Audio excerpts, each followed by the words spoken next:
Friends, today's NRI Samay program from Los Angeles brought to you commercial free by listeners like you. Your generous donations make possible for us to stay commercial free, and today's show is pre-recorded. If you have a question for the guest, please send an email to nrisamay@gmail.com. We will follow up with the guest and find the answer for you. Thank you for your support. Friends, welcome to NRI Samay. This is your host Srihari Atluri. Today we have with us Dr. Jayaprakash Narayan Garu with us. We would like to hear from him about Loksatta Party's decision to not contest in any elections going forward. Welcome, JP Garu. We appreciate you taking this time with us. Thank you. The pleasure is mine. Sir, just to give some background, this NRI Samay Radio is in US. We have a lot of listeners here and also in India. But for this show specifically, a lot of listeners are going to be from your supporters, Loksatta supporters, PFL members, and so forth. And they also sent us some questions. So I'll get to those questions a little bit later. But okay. I want to give this background to you. Mm-hmm. Sir, just to jump into the core of what we are here today, what is the reason for the decision that you and the party made that not to participate in the elections going forward, and what is the process and how did you come to the consensus? Srihari, this is not an earth-shaking decision. First of all, we must understand the origin and the purpose of Loksatta movement, whether it's foundation of a democratic reforms or Loksatta as a movement or a political party or the large number of alliances over a period of time we have forged to make change happen in the country. The purpose is to bring about change. And to achieve that purpose, there are many methods. One is elections. Loksatta is the only serious movement in the country which has always argued that politics is a noble endeavor. We must not reject politics outright. We must somehow be engaged. In that sense, Loksatta actually has changed the discourse in Indian politics at a time when the youth and the middle classes and the urban people generally were completely repulsed by a political process in India and rejected it. We urge them to actually be engaged. And with some degree of success over the past 20 years, there's been significant change in the country. But elections are not the only means of bringing about change. The other is doing whatever you can as citizens and citizens groups to change the political culture. The third is try and bring institutional reform, change in institutions, the creation of new institutions so that the incentives are altered and the political and governance process over a period of time improves. Now, we have achieved the greatest success in India and probably in contemporary world in terms of bringing about reform in the past 20 years. Voter registration improvements, largely because of us. The petrol stations short delivery, about 10% used to be the short delivery 20 years ago. It's almost entirely because of Loksatta's effort all over India, petrol stations, diesel stations, the short delivery has been cut down dramatically. Disclosure of candidate details. It all started in Andhra Pradesh with Loksatta in 98-99, then the court litigation. Then finally we fought the battle in Supreme Court and won the law. Political funding law reform after the Tehelka scam. India has a very impressive political funding law, much better than what the United States has today, except that the problem is much more complicated and therefore that's not enough in the country. Limiting the size of the Council of Ministers. We used to have jumbo jet ministries earlier, 91st Amendment. Tightening anti-defection provisions by the same amendment. A local courts law. The Right to Information Act along with Aruna Roy, MKSS and others. The food grains trade was foolishly banned, international trade by UPA government. They banned exports, and it was Loksatta's effort that actually forced the government to lift the ban and allow free international trade. Cooperative autonomy through 97th Amendment, entirely brought about by Loksatta's efforts. The National Health Mission. A sensible Lokpal legislation as opposed to what some of our well-meaning but not very thoughtful friends have been arguing. The 2G spectrum cancellation, it was I who went to Supreme Court to cancel the license and then force the competitive bidding in spectrum as well as coal mining in the country. The 99th Amendment about appointment of judges in India, which of course was struck down by the Supreme Court, but Loksatta has been primarily behind it, building a consensus, working for it and making it happen. Now, of course, we lost because of the Supreme Court, but it's only temporary. I'm sure in the next 20 years, the court will realize its folly and the people will realize that it's not right for any institution to appoint itself. So the point I'm making is we are about change. If electoral politics is helping us to make the change faster, by all means. But right now, we are not finding the viability in electoral process. There's no secret in that. India is a large country, complex country. It will take a long time. Parts of India will respond now. Parts of India will respond later. Sometimes we have a response, but then there will be again a couple of steps backward. So this process is inevitable in any democracy. And therefore, one should not worry too much about whether you're pursuing the electoral path or some other path. What matters is that your destination is clear, your path is clear, the vehicle you use, it changes from time to time. It is this understanding and the fact that at least 15-20% consistent vote is required to make this kind of politics viable. But that's not what we are getting for the time being. We felt that we must really focus our energies in an area where there is a greater chance of achieving success with the same amount of effort. It's really nothing more than that. Excellent, sir. Sir, second part of my question was, what was the process to bring a consensus about this decision, and at what levels was this discussed? No, primarily this issue applies to Telangana and Andhra Pradesh because that's where Loksatta has some political traction. Elsewhere it's merely theoretical. But in all these states, the state units as well as the national unit, as well as a large number of Loksatta workers and supporters and members and those people who contested elections, formal and informally, have been debating this issue for quite some time, since 2014. And before the GHMC election in Hyderabad city, the National Council has taken a decision that even then the feeling was it's not wise to go in for elections because somehow we're not able to capture the mood of the electorate. Good or bad is immaterial. People have a right to make their choices. It doesn't make what they chose always right. You only have to see the American politics today. Take the Republican Party. Most objective observers would believe that John Kasich probably is the most pragmatic, most sensible candidate, and yet the people are not willing to support him. So once we made that assessment, we felt it was not wise to go in for the election. But the GHMC team in Hyderabad city in Telangana state, they wanted to go in for election. Even then the National Council made it clear that we will see how the response is, because Hyderabad is the best place, a metropolitan city where there is some significant traction, ethical and rational politics of the kind Loksatta is pursuing. There's a likelihood of gathering some decent amount of vote here. And depending on that response, we'll take a call. And the response in Hyderabad city was not adequate, let's be truthful, for a variety of reasons. 1,000 crores was spent. It's much more than what in many states the American presidential primaries are spending in one city for an inconsequential election for offices which really have no power. Still about 1,000 crores, and that makes it about $200 million or so spent in just one city for ornamental office. And that's the kind of money that's being spent in this country. So once that decision, that decision came from the voters, the National Council again took a call and decided this. And broadly, about a significant section of the party is in favor, a vast majority. There will be always some people who want this to continue, but we have to take a call as leadership, whether your efforts are worthwhile or not. Ultimately, we all have limited energies and resources and time, and how to channelize them constructively is a challenge for leadership. If you simply dissipate your energy for an effort which does not yield results, that doesn't make much sense. Yep. Therefore, I think this is a wise decision. It doesn't mean that politics is wrong. It's not a moral issue, it's a practical issue.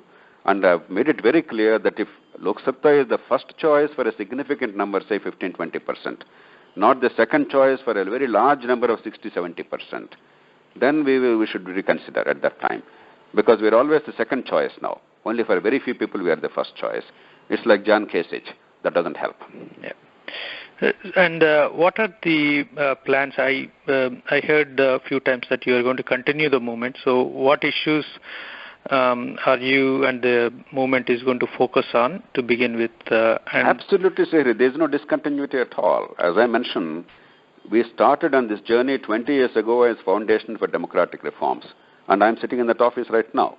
Right. And every day I sit in this office when I'm not on tour. And on tour only on this business of changing India. And then Loksatta movement came. Then Loksatta Party came later, much later in 2006. So this really is a larger movement that's been a continuing one. I mentioned a large number of successes. There is no Indian who can claim even one-third that number. Right. And with that degree of sustenance and the degree of perseverance, etc. So we have been doing it over a period of time, and we will continue that, if anything, with greater vigor. Now, in addition to the agenda of Loksatta, which is very widely known and well advertised, and YouTube is full of my speeches and other announcements and other things, and our accomplishments are very well known, at least to some people. Some are very well known to many people, etc. But the experience of the past 20 years have taught us some lessons.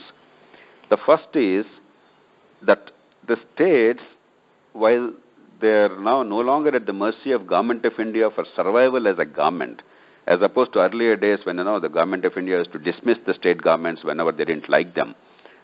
Indian audiences would remember the Article 356 abuse, Mrs. Indira Gandhi's time and other periods, etc. That no longer is true, and states have more money than ever before. But nevertheless, there is a creeping centralization going on in India in terms of governance. Your panchayat or municipality, how you conduct elections is decided by the constitution itself, which is absurd. That constitutional amendment, 73rd, 74th amendments, were brought about in the past 2-3 decades, well-meaning but very foolishly conceived amendments. Therefore, you really made it more rigid structure instead of more flexible structure. Similarly, Right to Education Act. Instead of improving education, it messed up education. Maybe well-meaning. Just because a step is well-meaning, it doesn't make it any better in terms of outcomes. India has one of the worst educational outcomes in the world, despite the enormous ability and the passion for education in the country. We have among the worst healthcare systems in the world. Many other laws like the Food Security Act, it's an absurd law. Well-meaning, I suppose, but very absurd law. I don't want to go into details because then we'll go and digress into sectoral issues. Similarly, take the case of the Land Acquisition Act. Again, well-meaning. We all want to see that the landlords are compensated, but a very rigid law from the central level is actually undermining economic prosperity and creating schism. So a creeping centralization is taking place. India must move towards what the other federal nations have done, like the United States, like Canada, like Germany, like Australia, etc., whereby the federal government has all the powers in respect of its subjects, but the states have all the powers in respect of their subjects, including the manner of governance. The United States federal government doesn't tell the state of Pennsylvania or New York or California or Texas how to govern itself, what kind of elections it will have, what kind of local governments it will have. As long as they are democratic and they conform to the Bill of Rights and the fundamental features of the Constitution, they are free to determine their own future. And we have to have that kind of flexibility to achieve the results. Take the Swachh Bharat mission about sanitation. We all support it. People abroad, people in India have been the greatest enthusiasts about that. But it hasn't really yielded results at the grassroots level. A 17-year-old girl in Nalgonda district in Telangana the other day committed suicide because there's no toilet in her household. Not having a toilet, I don't blame the governments because there is enormous poverty in the country. But after launching such a massive campaign, giving so much publicity, giving resources, you could not give confidence to that girl that within the next 6 months or 1 year, she will have a sanitary toilet at home and her dignity will be preserved, and she had to commit suicide. There's a gulf between what we say and what actually is happening. And that will be changed only when there is flexibility in governance and states and local governments are empowered.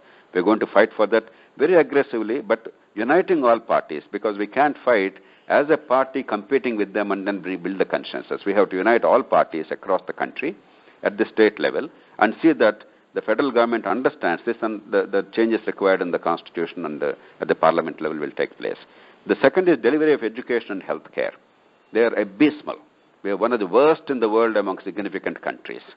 And they can be easily improved. Right now, Loksatta came out with a very exciting, very viable, very pragmatic program for universal health care of real quality with a modest cost increase of the government, provided it is structured in a completely different manner, public-private partnership, competition, choice, etc. Now we're going to aggressively pursue this agenda as well as the educational agenda to see that outcomes actually are improved. The third major area we're going to work on, in addition to all the things that Loksatta has been always articulating and fighting for, and that will be about rejuvenating the urban India. The taxpayers in urban India are very angry. They're paying property taxes, they're conscious of paying taxes, and yet right now I live about 100 meters from the Telangana Chief Minister's residence, official residence. I don't have drinking water for the past 4 or 5 days to my residential complex, to that apartment complex. This is the pattern throughout the city of Hyderabad, in almost every municipality in every panchayat in the country. Even if you pay taxes, nothing happens. And yet if there is a 50 millimeter rainfall in Hyderabad city, they'll be flooding in large parts of the city. The public amenities are so utterly useless. We have to mobilize the taxpayers, make them problem solvers, make them participants in the whole process of improving their localities, and also make them hold the government to account. And that requires a lot of organizational effort and mobilizing the people. So we have a structured program. We have a clear idea of how to take India forward. And the electoral process is just one means. But if that is not helping, and if that's only perpetuating status quo, then we have to figure out other mechanisms. But we don't foreclose the electoral option for reform forces in the country, because we are not saying politics is bad. We have never said it. We will not say it now. And with this agenda, what type of section of the population do you expect they will actively participate in the movement and in whatever you mentioned so far? If you take the states' rights agenda, I don't expect it to be a mass issue at this stage, because this is a larger constitutional issue. In countries like the United States, this is a major issue of debate, federal government versus states, and it's already settled for hundreds of years, because the states came before the federal government in the U.S., and the local governments came even before the states, and therefore that is a natural order of things. But in India, unfortunately, that is not the case. Therefore, I don't expect this to be a very popular movement at the grassroots level. This is more at the political parties level and the government's level at the states and the union government, and at the media level, and a significant but a minority section of Indians who understand the institutions.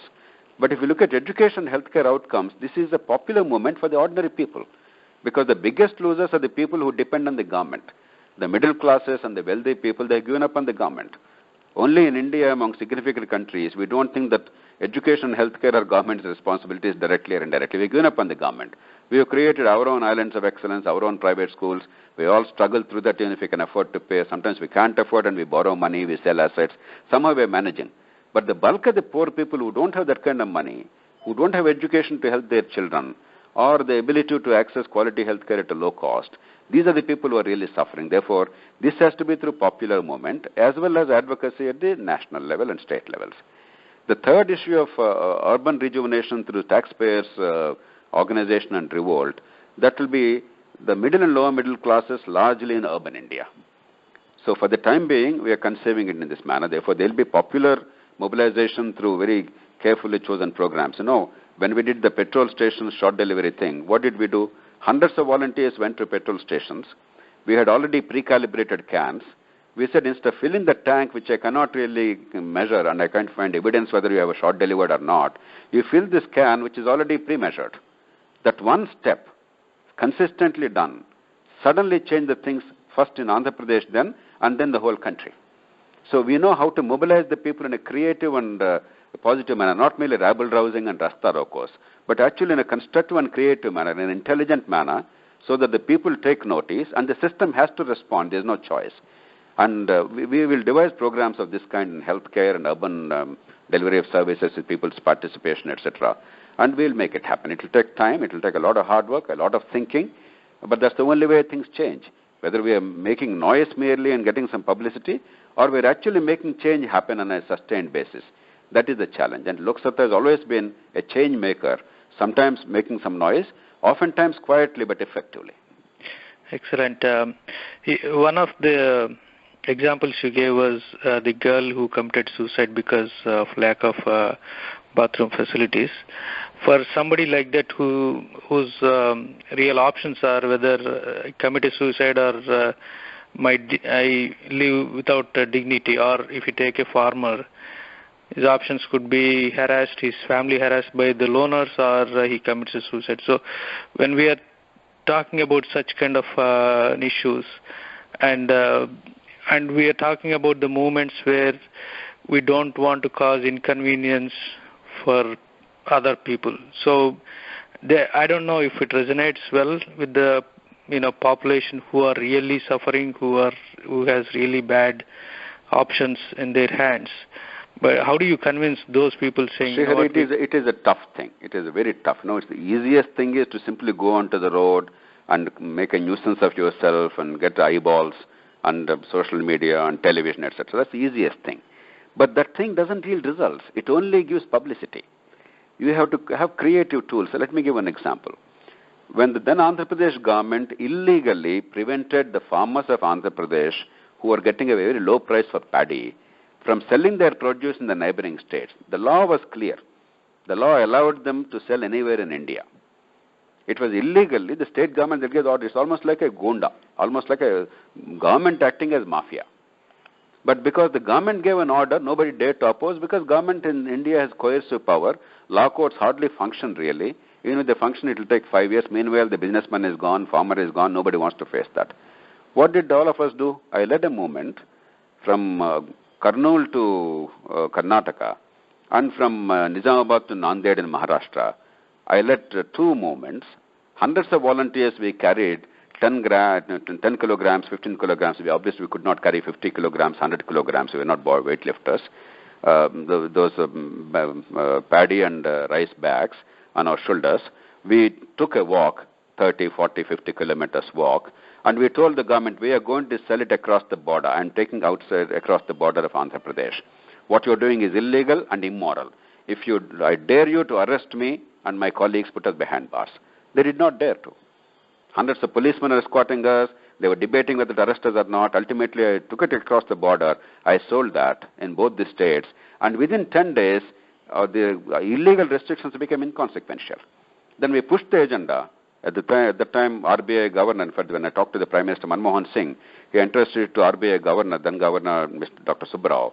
And then they gave a report to the government. I sat with the Prime Minister on 27th of April 2011. I remember vividly that meeting. 2 hours almost we sat together. And I pushed him. About 20, 30 minutes we spent only on this rice or food grains trading restrictions. He understood. I also explained the movement and how the damage is done to the farmers of India, because international prices are good at that time, commodity prices were good, and you're unnecessarily denying ourselves a price at a time when there is enormous glut in the market. And the government was forced to change its decision, and India is now the largest exporter of food grains. So we have to get the outcomes. We also have to have innovative mechanisms to mobilize public opinion without causing obstruction. I'm truly a believer that in a democratic society you have only two means of bringing about change. One is using your fundamental rights in a very wise, in a very sensible manner, and second is using your vote. You cannot use obstructive means in a democracy. Then you become anarchy. That is not the way. I know it is very difficult. I know in countries like India this is almost unthinkable. The romantic thing is go on the street and make a nuisance of yourself, court arrest and get big mileage and then get released next day within 24 hours. This is the tamasha going on. But I don't think that's the way forward for the country. We have to build a nation. We have to build a system of rules and laws. We have to make things work. We have to focus ourselves on the outcomes rather than somehow on making noise. But Loksatta has a tough task. I recognize that, but I think we are up to it. We have to continuously engage ourselves. Like petrol stations, I told you what we did. Again, an innovative thing. I didn't go and do hartal. I simply took these cans. A lot of hard work is involved in that. I prepared the cans, got them calibrated and certified, then went there in a public manner. After giving advance notice, the officials accompanied me, and I said, fill the can, 24 hours the game is up. So we have to be very innovative. We have to be very thoughtful. We have to be very, very creative. Sir, could you compare, I think you have seen both sides, so could you compare starting a brand new party to clean the politics versus forcing a change either from within the mainstream parties or from the outside by bringing more policy type of change or strengthening institutions? I don't think these are binary options. It's not either or. I think whatever it takes. No, let me give you an offbeat example. In the state of Georgia, the Georgian Senate or Congress, whatever you call the state legislature, passed a legislation. Basically, I don't know the details of it. You all must be more familiar. People widely believe that there is some kind of a discrimination against the LGBTs and some other sections of the community. Merits, I'm not interested. What happened? The corporates quickly got in because they felt in America they will lose the market share. From Disney World to Microsoft to many other companies, they said, if Georgia state goes ahead with this, we will not invest in your state and you will lose jobs and incomes. You make up your mind. Within 24 to 48 hours, the governor of Georgia was compelled to say that I'm going to veto it. Yeah. Now, whether he said it is because of the corporate pressure or not, he would not admit to that. But the fact is that pressure worked. India has not come to that stage where the political system is sensitive enough or corporates are sensitive enough. But if the political system itself is sensitive in a certain case and they act in a demonstrable manner, that is one good way. In some cases, we go to courts and make changes happen. For instance, the disclosure of candidate details, I started the process in Andhra Pradesh at that time, 98, 99, came out boldly with the list of candidates who were contesting with a criminal record, and we did it absolutely impeccably, without any credibility gap, with standards, with verifiable mechanisms in place, with high degree of credibility, and therefore nobody could point a finger. And eventually the matter went to courts. We won the battle in the courts. So both the mass movement, innovative process, and the courts. So we have to use all kinds of tools. I don't think there is one tool applicable to all situations. In a well-settled democracy, ordinarily you don't require all this. The political process or economic pressure are sufficient. But we are still a fledgling nation trying to strengthen institutions, sometimes even build institutions. Therefore, we have to have a lot more of these things. We are really in the process of nation building. Friends, NRI Samay is a non-profit independent alternate media from Los Angeles, USA, which brings positive stories from grassroots activists from all corners of India and across the world. NRI Samay does not rely on corporate funding and our shows are commercial free. We only rely on your donations. Corporate funded media is driven by the TRP rating and profits are blurring the distinction between news and entertainment. Why do our news channels talk so much about cricket, movies, accidents, popular figures' personal lives, babies of heroines, gossips, etc., while they should be covering the struggles of people, inequality in our society, rural issues, and border security issues? Why did our media raise some corruption crusaders to the sky on one day and shut them off completely when graft charges were raised on those corporate sponsors? Media relies so much on the corporate funding and government blessings that they cannot report independently. NRI Samay is different. We don't accept funds from any corporations and hence our shows are commercial free. We completely rely on donations from you. Please consider donating to NRI Samay and please go to nrisamay.com and donate generously. This is the only way together that we can continue NRI Samay. All donations are kept transparent on nrisamay.com. And if you have any questions, please write to nrisamay@gmail.com. I actually wanted to ask about public funding in politics and media role in politics, but I want to make sure I at least cover some of the questions that our audience, as I know most of them, and they have all volunteered for Loksatta Party. Sarvani Piratala, she's asking, can JP be ever wrong? If yes, I would like to know one or two specific examples. Umpteen number of times. It's the nature of things. If you keep on trying things, you commit mistakes. As long as they're well-meaning decisions at that point of time, you learn lessons and move on. For instance, when there were no private television channels in India and in Andhra Pradesh at that time, some very significant media people came to me repeatedly and said, you have credibility, you want to change the country, we want to run a good media channel, give us support, and you stand by us and you take ownership of this and we'll make it happen. I felt genuinely for a reform movement to have one channel means you are dedicated to that channel, you lose the rest of the media, and you'll be busy in managing this somehow or other, and you'll forget the main purpose. Very idealistic position. It is right in its own way, but perhaps not a pragmatic one in a country where the reach of the media is very important and your voice is silenced by forces of status quo. If I had an opportunity to go back 20 years, I probably would revisit that. Secondly, the formation of the political party, I think it was the right decision, but probably we could have done a lot more homework to build local teams instead of hoping that somehow the people who want change will automatically come together and build. Because India is a very shy country where politics is still taken as a negative thing. And the resistance of many well-meaning good people who want to see change to be overtly politically active is something that we have not adequately, we understood it fully, to be truthful, but we have not adequately given allowance for. And I can cite many, many examples where a certain strategy or a certain method or a certain effort at a point of time, if we tweaked it a little better, we could have achieved better results. Similarly, we achieved results because we did things well. 99th Amendment because we structured it very well. We put together some very fine people, the former Chief Justices of India, Justice Venkatachalaya and Justice J.S. Verma, and Mr. Justice Krishna Iyer, the three most credible Supreme Court judges of the past 30, 40 years in India, and made them together come up with the formula and then sold it rather than making it our formula. It's not the strength of the formula, it's the credibility of the formula that's more important. But we failed because Supreme Court, even despite all that, gave a wrong judgment. Well, we live to fight another day. You can't change the nation just because a few well-meaning people get together and fight. Institutions sometimes have a way of rolling back, and eventually India will learn. So you have to take the rough with the smooth, but keep on learning and improvising. You must have the humility to understand that you are prone to error, and you must accept those mistakes and move on. Rajini Karuturi, she's asking, I see people who contributed less than 10% of your contribution to the country, but they're questioning and demanding you. It's painful just to watch. How do you take it?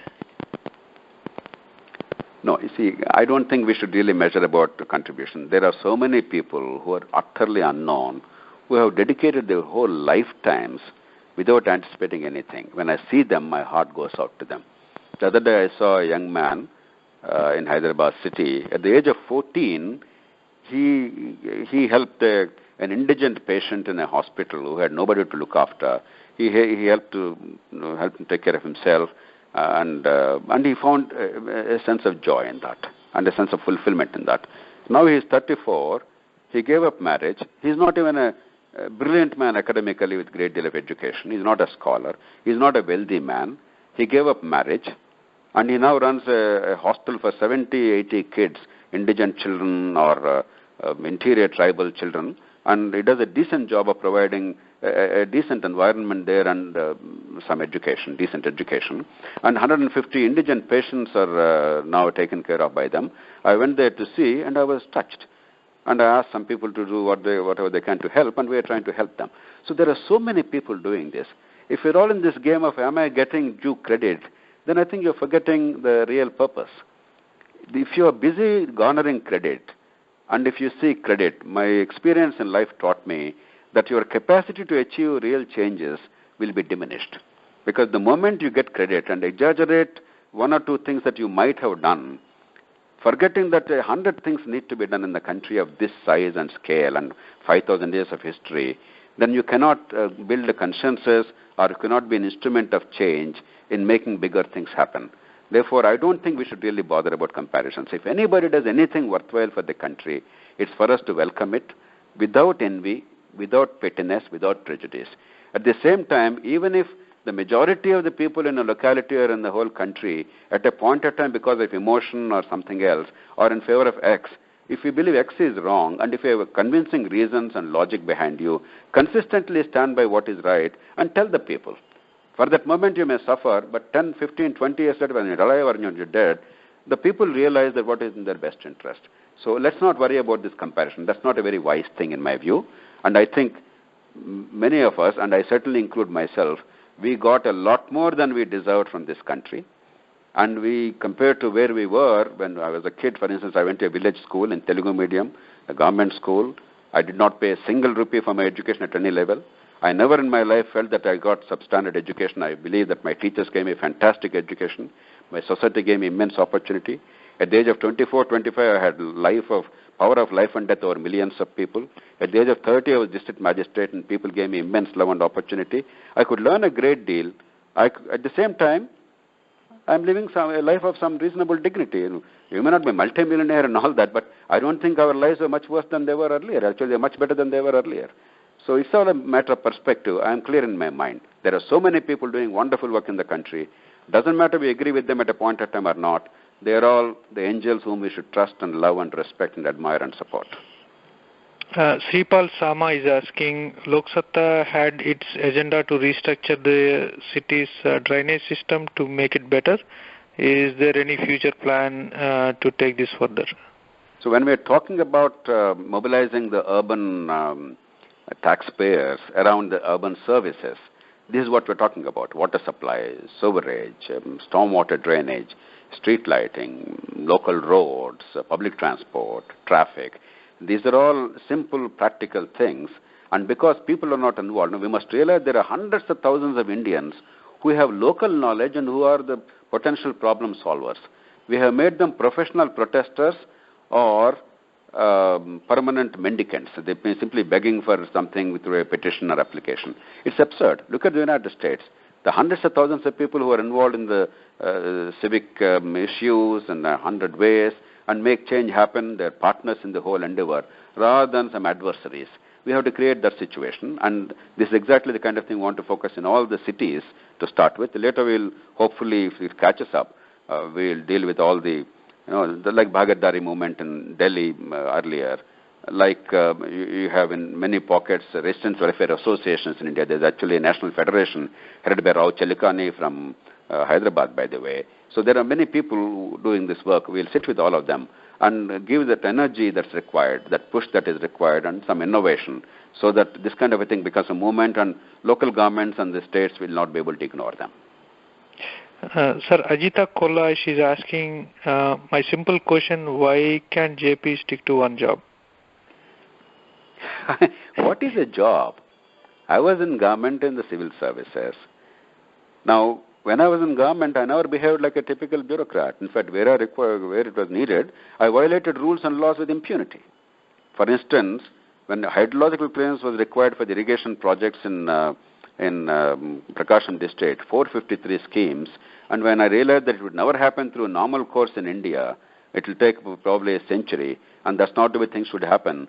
And this rule and this law is merely messing up without doing any benefit to the country. I recorded that on paper. On one day, in 1 hour, I gave clearance to 453 projects. Theoretically, I violated the law. I don't care. Nobody cared. And even today, when I say it publicly, nobody is going to prosecute me. So I never behaved like a bureaucrat. No bureaucrat behaves like that. Similarly, when I left government, except that I was not getting a monthly salary, I behaved exactly the same way. What is important is the outcome. What hat you wear, what vehicle you travel in is inconsequential. The direction and the destination, the outcome you seek, as long as it's an ethical means and democratic means. Nothing else matters. Therefore, this notion that there is one job, I don't know what is the job. I never worked for a job in my life. Whatever, with the reason, good, bad, ugly, at the age of 18, I made up my mind that I will do whatever it takes and within my power, my ability to help transform this country in terms of governance and politics. And I think I have been sticking to that promise, that pledge of my own, to myself, and doing the best I can.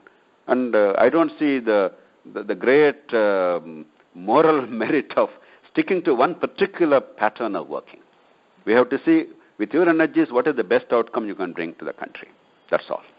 Excellent, sir. If you have like 5 more minutes, I would like to cover a couple No of... problem. I have all the time.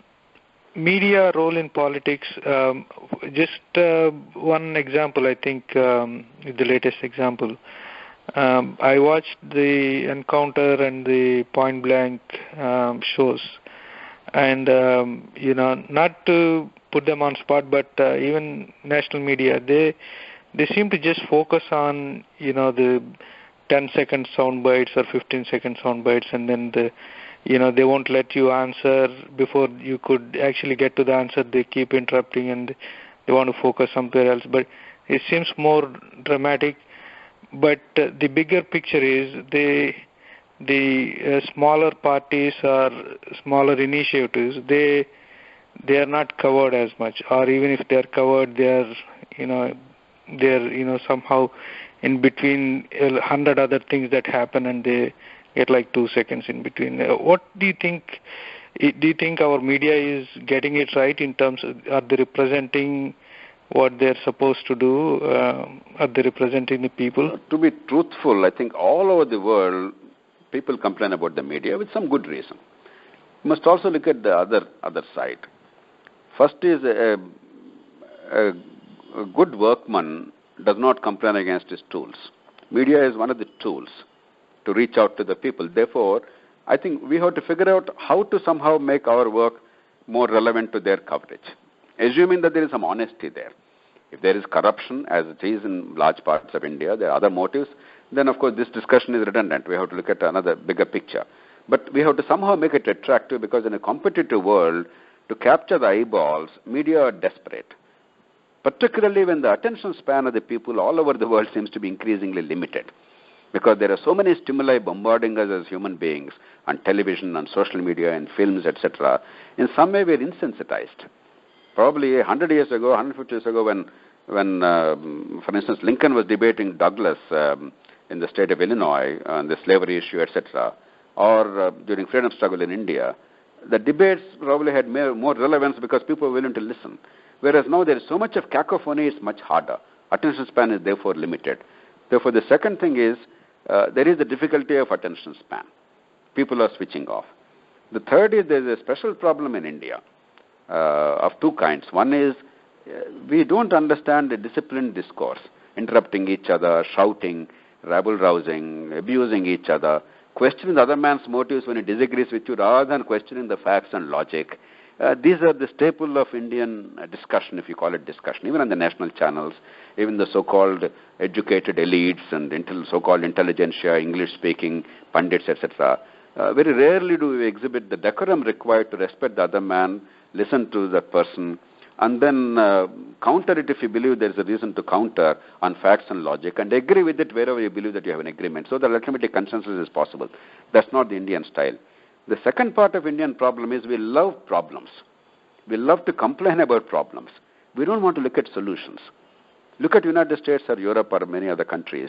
They want to find solutions. They want to find a synthesis. They want to utilize the cumulative knowledge and experience of everybody around to get a better answer. Whereas, even if the answer is staring us in the face, we somehow seem to be very happy with talking about the problem all the time. That's why 40 years ago, 20 years ago, today, the discourse and the language are somewhat similar.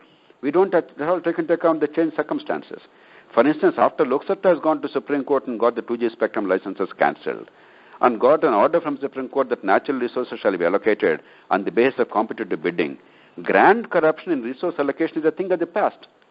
We have to move on. There are other things we have to address. We don't look at it. For instance, after 2009, you talked about the bill, the political funding. In 2003, Loksatta helped engineer a law of political funding after Tehelka scam. We have an excellent law. It is better than what America today has, for instance. This law provides for 100% tax exemption to donors, individual or corporate, to political parties, provided it's by check and it's transparent. 100% exemption. If America has a law like that, the problems are largely over. We don't have a situation like that in the United States. But Indian problem is far more complicated. And Indian, even politicians and media, they don't even know this, for instance. And they talk about funding problem as if giving more money in a corrupt system where you're buying the votes is the answer. If 5 crores is the cost of election for an assembly constituency, do you want to give 5 crores for the people to spend? And you call it campaign finance reform? That's absurd. It's a legitimate electoral process. How to change that is the challenge, not how to fund that. But to fund actually for campaigning, the problem is already solved in India. We don't even understand that because we love to talk, we love to hear our own voice without understanding facts and logic. And that is a cultural problem and a poor education problem. But I think media is getting better, but we also must help them get better, help them understand better. But as viewers, we also have an obligation, viewers and readers, to switch off when something is nonsensical, and to respect and to listen to with attention when something is sensible. So I think it's not merely media, it really is a reflection of all of us. But if you take the comparison between India and US, in US we have, you can still, I mean, the mainstream media is comparable, but you have at least some channels like if you take NPR and the radio channels, local radio channels, where you could at least, you have an option to go and listen to them. But in India, there's nothing, such a platform exists for sensible talk where you can, at any time you can go and, you can expect something reasonable at least. You're absolutely right. You're absolutely right. Therefore, whether radio or television or something else, public contributions for a worthy cause like NPR, I understand, is fully funded by public contributions, voluntary contributions. It's a great thing. They're sustaining something very important. I'm sure there are many other channels or other things like that. The Independent, which now I think is closed down, unfortunately, in Britain, was largely with the patronage of the public, not really somebody's purse strings.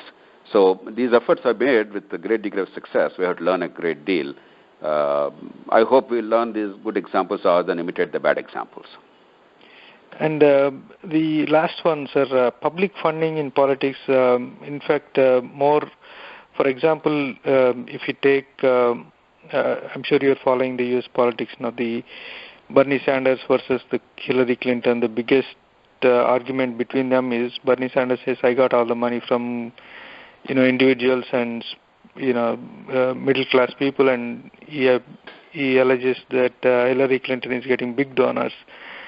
And then Bernie Sanders is saying, why don't we just go for public funding where the government sets a higher limit and then they give that money for political candidates to spend. Do you think something like that would work in Indian system? First of all, we must look at the bigger picture. I don't think it's my business to get into partisan politics in the United States, but on issues, if Senator Sanders' point is taken to the logical conclusion, only candidates who are wealthy enough like Donald Trump who pretend to or actually fund their own campaign are only candidates who can get money in the retail or legitimate candidates, other legitimate candidates. I don't think that's a very tenable position. While there must be some check on the corporate power, I don't think that any kind of corporate money is illegitimate is a very right notion. In fact, when I hear Senator Sanders, sometimes I think that any corporate body is a sinful body. I mean, he almost makes it appear that anything that is done to help a company, which is an employer, which is a job creator, an investor, is fundamentally wrong. I think that's going too far to an extreme. That's not a wise position. We have to have some reasonable curbs in terms of the amount of power they have, but more important, transparency and the way the money is utilized. Therefore, the problem in America is the money is utilized well, but enormous amounts of money are required for largely television campaigning and for all the kinds of modern technology they employ in the electoral process.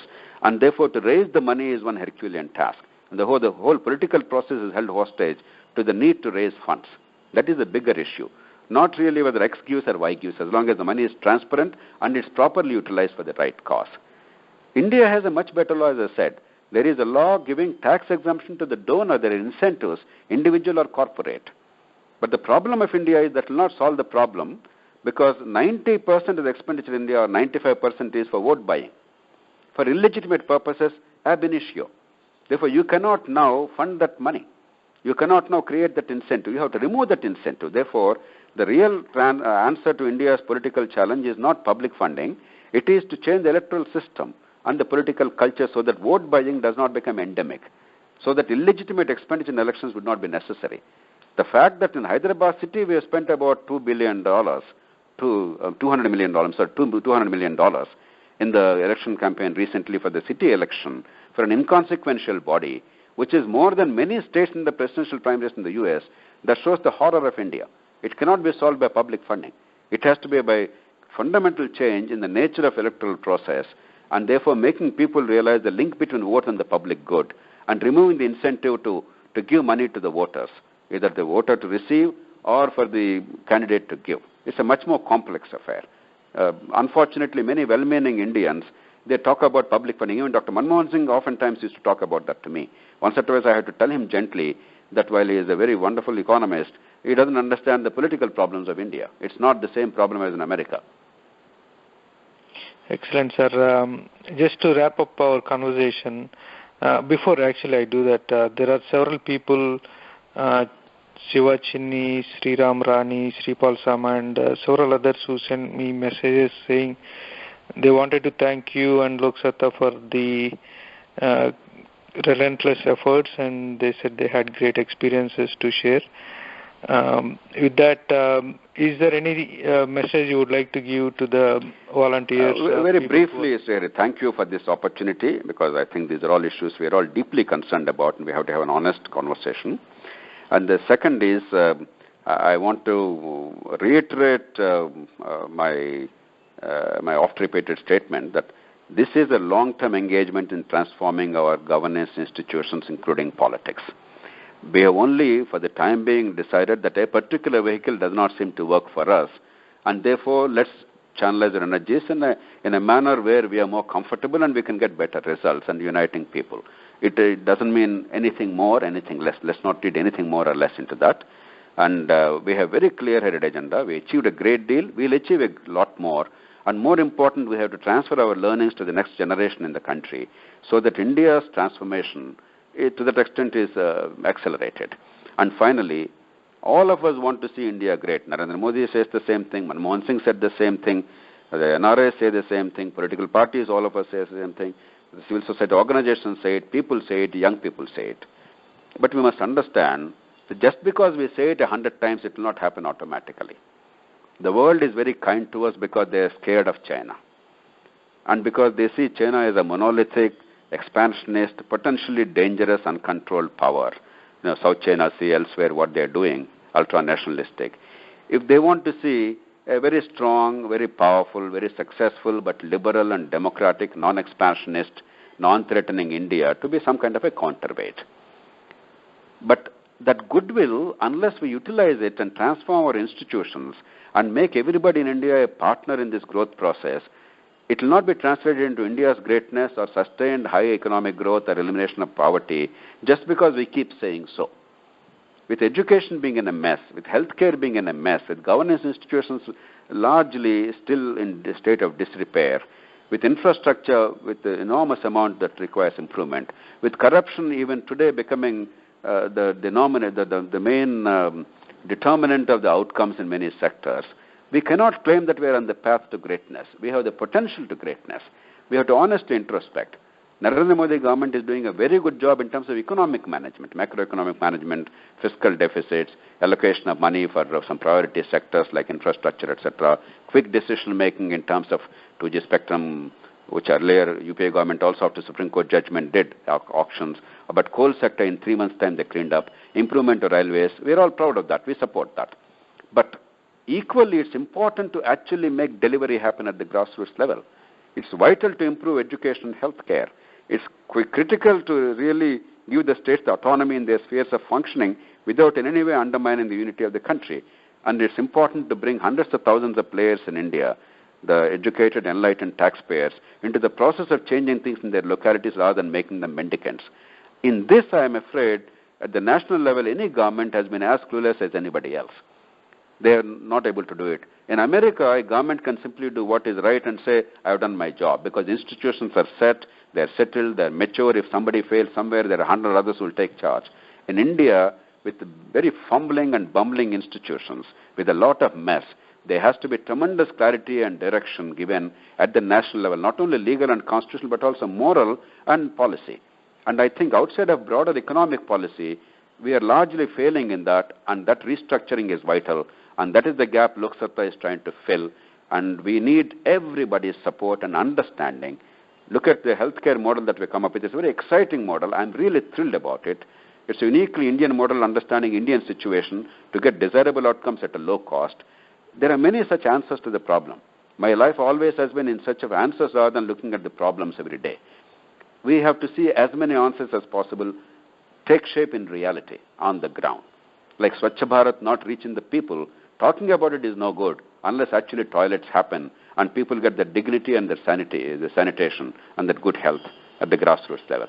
In that, we require everybody's support, sustained support. You have been fantastic. I personally, as a human being, have been enriched by your support, your feedback, your knowledge, and the discussion, interaction I've had umpteen number of times over the years. And the Loksatta movement or other movements in the country bring about change, have been energized, have been supported and strengthened by this. We require this energy, this support, this strength. But we must recognize this is a long-term thing. It will never be as fast as we hope, but we can accelerate it quite a bit and short-circuit the process, and let's do the best we can. Thank you, Srihari. Thank you very much, sir. I want to apologize for Satyapriya Kumar Shastri, Yuvraj Atmakuri Kiran, and few others who sent some questions which I couldn't get to. I would like to thank Dr. J.P. Garu very much for taking so much time and explaining a lot of issues that we see day to day. Thank you for the listeners. Thank you. Thank you very much, Srihari. Thank you very much. Thank you, sir. Friends, if you liked today's show, please go to youtube.com/NRI Samay and click on the subscribe button. You will get notified every time we publish a new show. And you can also like us on our social media sites like Facebook, Twitter, and Google+.